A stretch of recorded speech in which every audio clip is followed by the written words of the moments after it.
Welcome, I'm Natalie from Sette Design, and today I want to talk about napping to encourage creative abundance. I am a painter by trade. I've been doing it for about 30 years. I do commercial, residential, interiors, exteriors, furniture, and then for about the last 8 years I've been painting art, which I sell online and ship it all over the country. I have my art in almost every big city in America. What I'm really good at is napping. What I do is try and give myself about 20 minutes. I often set a timer so that I can feel relaxed, knowing that there's a timer set, and then I don't worry that I'm going to fall into a deep sleep. I know that it'll prevent me from doing that.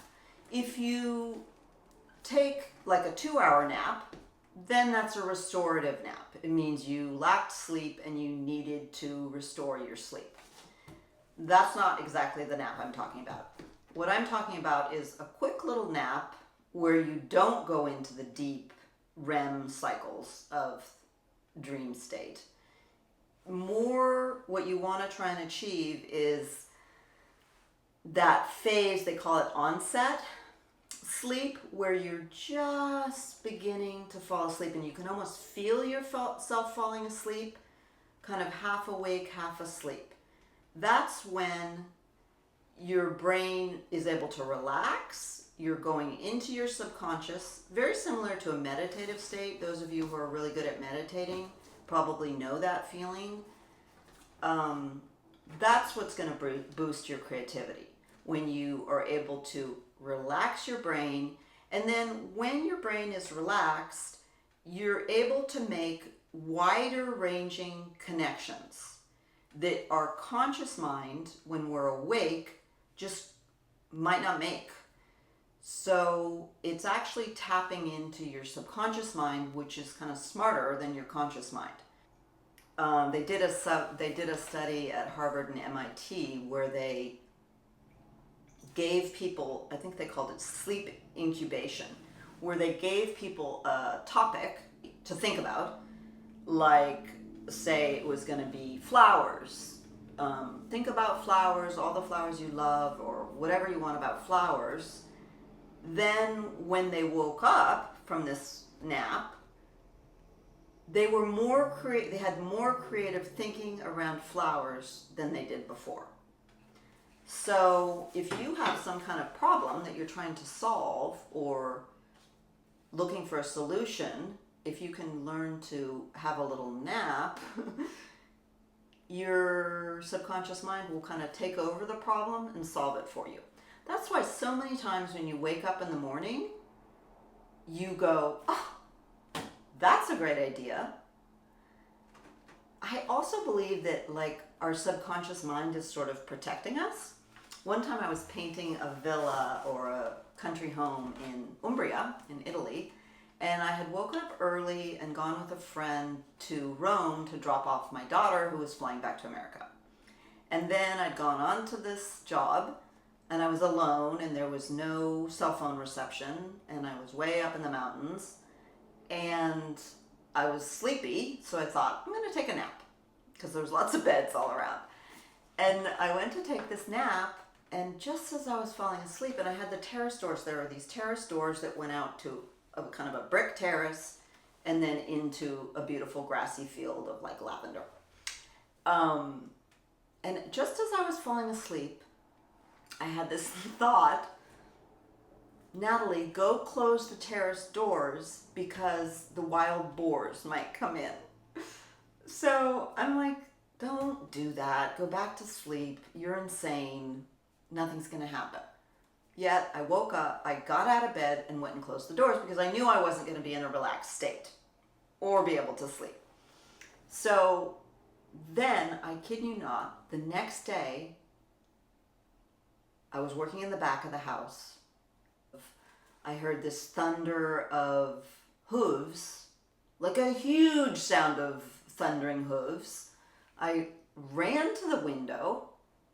The terrace doors were closed, and about 12 huge wild boar were running. I don't know what the plural of boar is, boars were running by, and with the babies too. And even the babies are like 7 feet long. I mean, these are huge, and they're scary, and I don't think they're that nice either.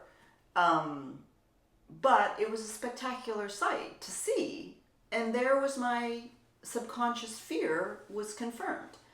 So that's where I believe your subconscious mind is kind of looking out for you, even when you aren't, conscious enough to take care of yourself.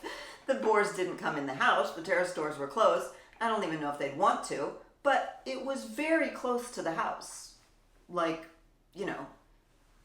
6 meters from the house were these boars running by. Amazing sight. I'll remember it forever. Also, when I was young, I feel like I was more able to do like what the Harvard study showed, where you give yourself a topic to think about right before you go to bed. When I was a child, I would do it in sort of a dreamy way, where I was a ballerina, and maybe I wanted to picture myself dancing some amazing way, and I would fall asleep dreaming of that. And I even remember like loving to go to sleep and trying to stay awake so that I could have that pre-dream phase. And I would think about whatever I wanted to think about, and then often I would dream of it too. And in that way you can kind of direct your mind to resolve some of your problems, creative problems that you're trying to think about, or just to encourage manifestation. It's a beautiful thing. Anthony Trollope was a writer in the 1800s, famous British writer. He wrote, I think, 47 novels. He was very prolific. He was a civil servant, and he worked for the post office, and he would wake up 4 hours before he had to get to his job and use that time for his creative writing. I think he also wrote on the trains when he was going to different locations, but he would use that time because our first waking hours are when we are most creative and most in the theta state phase of brain waves, which allows creativity. So taking a nap could sort of boot you back into that, my brain is refreshed, I'm free, my problems are gone, and now I'm starting again. A well-rested, refreshed brain is able to develop more creative solutions. So I encourage you to take a 20-minute nap, half hour, not less than an hour, less than 45 minutes is really good. If you can even do like a 10-minute nap. So keep your nap time small. Make sure that you feel safe in your environment where you're napping, and set an alarm if you need to. Try and figure out a way to set up your creative process so if you need to take a nap, you can. Sometimes when I feel like down or depressed about something, I'll just go, I'm going to go take a nap, wake up and start again. Big respect for the start over, and life is difficult, and there's lots of suffering out there, and a nap can just give you a little fresh start. So promotes creativity, increases brain health, makes you live longer, and watch that your creative abundance is going to grow. So that's the little lesson for today. Go take a nap if you can.